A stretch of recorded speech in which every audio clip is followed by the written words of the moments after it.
If you actively play Clash Royale a lot, you probably realize that the progression of the game is a bit of a mess. And the reason why Clash Royale's progression is such a mess it is because of the arenas. Because lucky drops, chests, and even victory gold scale up with every arena, as well as how inconsistent how many cards you need for every rarity. This means depending on where you are in the game, what you need can vary a lot. And there's a reason why Brawl Stars' progression isn't as much of a mess as Clash Royale's. Because even if you are a 55k player, you still get the same amount of rewards as someone who has significantly less trophies. And because all brawlers require the exact same amount of resources to upgrade them, that makes it so they aren't as all over the place as Clash Royale. So in today's video, I'll be going over the 3 different stages of Clash Royale progression. What percentage of players reside in every stage of the game, what makes you qualified for each stage, and talk about each of the stages' progression, as well as tips for each of the stages. Before I get started, I just want to go over a few things. First of all, let me just name every single stage. The first stage will be beginner, the second stage will be active, and the third stage will be OG. This is so you won't really get confused with which stage of progression I'm talking about. The second thing is that I haven't actually reached stage 3 of progression.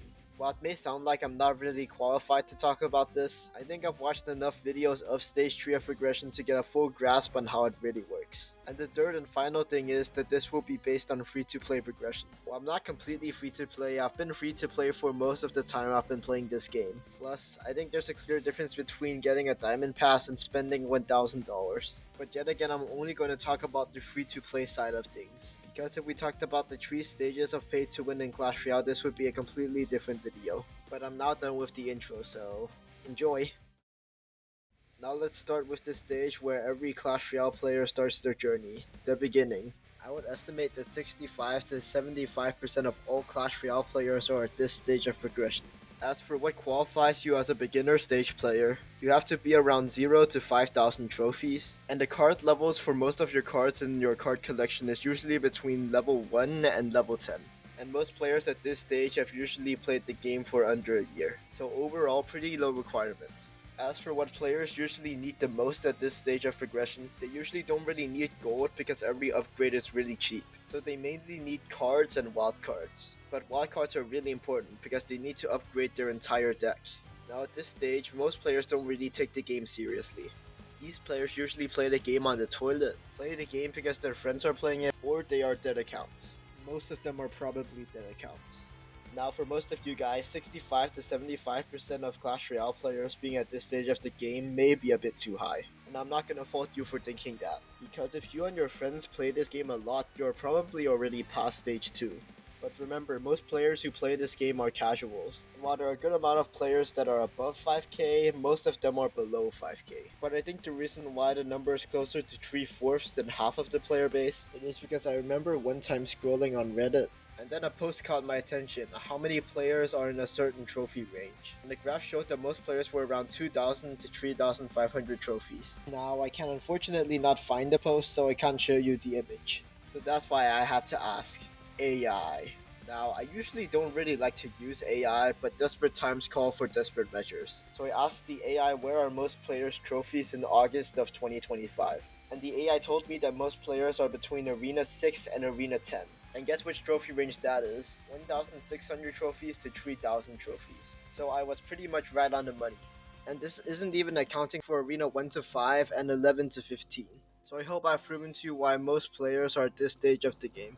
So that was the first stage of progression, but how about the next stage, the active player? Now, I would estimate that the amount of players that are in the active stage of progression is between 25 to 35%. The amount of trophies most players have at this range are usually between 5,000 and 9,000 trophies. Most of the cards in the card collection are usually between level 11 and level 13, and it will either take around half a year to 3 years to reach this stage of progression. As for the progression at this stage of the game, you don't really need cards because of how much gold you have to get.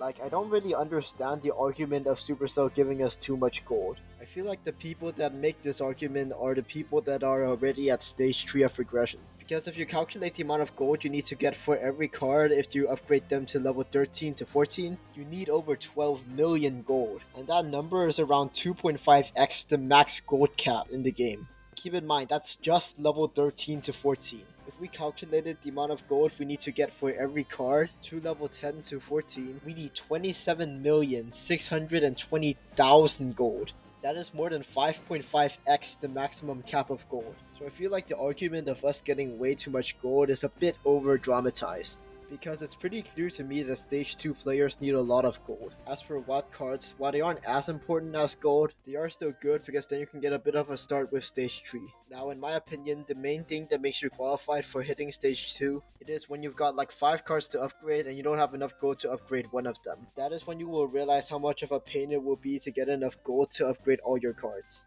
And I think the place you will see it the most it is after you hit level 10. Because after level 10, every time you will upgrade a card afterwards, it will always cost a few 10,000 gold extra with every level. And as I've already shown you with this number, it will add up a lot. As for the name, I feel like this is where most players will probably stick with Clash Royale. And I think this is where most of the players will start to do more than the daily 4 lucky drops. So something like completing events, doing challenges, mastery grinding, and trophy pushing, which is why the name is the active stage. Okay, but that was stage 2. Let's hope it gets better with stage 3. Oh great, now let's get into stage 3, or as I like to call it, the OGs. I would say that the OGs make up about 4% of the player base. Most OGs are usually between 9,000 and 15,000 trophies. And the main thing that makes you qualify for being an OG is if you've gotten most if not all your cards level 14. And most players that qualify for the stage have played the game for over 5 years, making them an OG in my eyes. Hence the name of stage 3. As for the progression of stage 3, I already brushed on this a little bit, but gold is useless, because you need no gold to upgrade a card from level 14 to 15. It makes sense why it doesn't actually add to your progression. Although for some reason they only fixed this gold over stuff thing almost 2 years later. Like, well, why? But better late than never. As for wild cards, while elite wild cards are the only way to get a card from level 14 to 15, that doesn't mean every other magic item is also useful. Because books conversion rate into elite wild cards are garbage, and while the wild card conversion rates are the same as the regular card conversion rates, because you get less wild cards from lucky drops, you get less elite wild card value. So overall, getting regular cards is the best, especially champion cards. So those are the 3 stages of Clash Royale progression. Now if you've been paying attention to the player percentages, you may have realized that it all only adds up to 99%. So you may be wondering, where is that 1%? Well, that 1% is merge tactic players. Just kidding, it's actually the pay to win players. The ones who have a fully maxed out account. Cards, elited. Tower troops, elited. Evolutions, collected. XP level, maxed out. Diamond passes, bought. And a mountain of gems, taller than any free-to-play player can even think of. That is the 1%. Okay, but now I'm gonna give some tips. Okay, so I started with the beginner stage, so I think I would like to start with the OG stage, to just shake things up a little bit. So is that okay? My first tip is to buy everything in the market, just not the gem offer. My second tip is to buy the 5,000 elite wildcards in the elite wildcard store. Remember, gold doesn't really matter at stage 3, so it's best to spend them when Supercell allows you to spend them. But this next tip breaks the rule, and that is to spend gold on emotes. Now, it's not to say that you should never do it. If the emote that you want is in a challenge that you don't really like, just go ahead and buy it. But don't buy all of them, especially if it's an emote you don't really care about. Because remember, Supercell are still going to release new cards. So it's not like you will never ever need extra gold later. Speaking of gold, I would recommend you to at least have 1,000,000 gold saved up. Just in case if Supercell will release multiple cards at once. Or if you want those emotes but you don't want to do the challenge. And my final tip is to hoard magic items. Because yet again, Supercell are going to release more cards in the future. And if you convert all your wild cards into elite wild cards, you won't have any wild cards to spend on a new card. And the same thing with books, because one book only gives 1/10 of a level 15 card. So those are my tips for the OGs, but how about the active players? The first tip I would give to the active players it is to be smart with your gold, aka spend your gold on cards that are meta. Let me give you an example. As we can see here, I can choose between either upgrading my Lightning or my Barbarian Hut. Now, because Lightning is more meta than Barbarian Hut, I should go for Lightning. The only time I would say it's fine to break this rule is if a card has an evolution, because you will never know if you get that evolution from a 5-star lucky drop or an event. The second tip I would give it is to not buy anything from the market.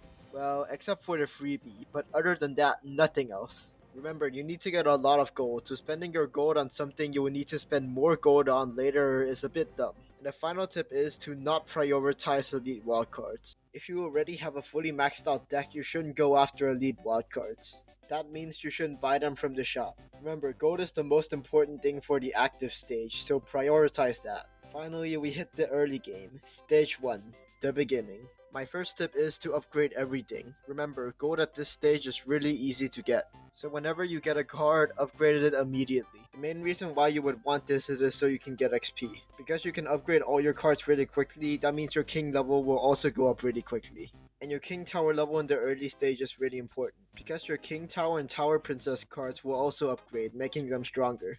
So upgrade all of your cards. Even if some of the cards are doo-doo, you should still upgrade them for that XP. My second tip is to buy everything in the market. Remember, you've got no shortage of gold, so buy everything in the market. And my final tip is, and this is probably the most obvious one, spend your watch cards on your main deck. I'd say at the beginner stage, you should mainly focus on your main deck, not your other cards. I'd say that the only time you should start to focus on your other cards, it is if your main deck is over leveled for the arena you're in, although only if you actually have a good main deck. And finally, we've got the 1%. I mean, do I really have to give any tips to the 1%?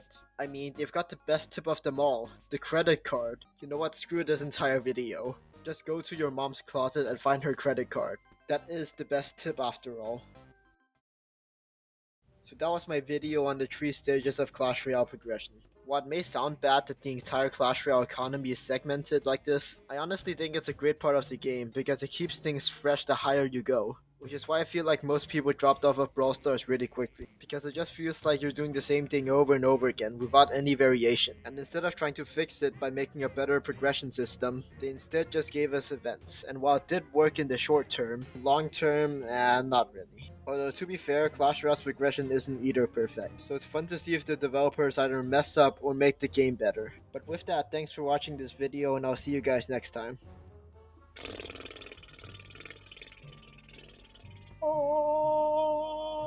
Talker CR and BS.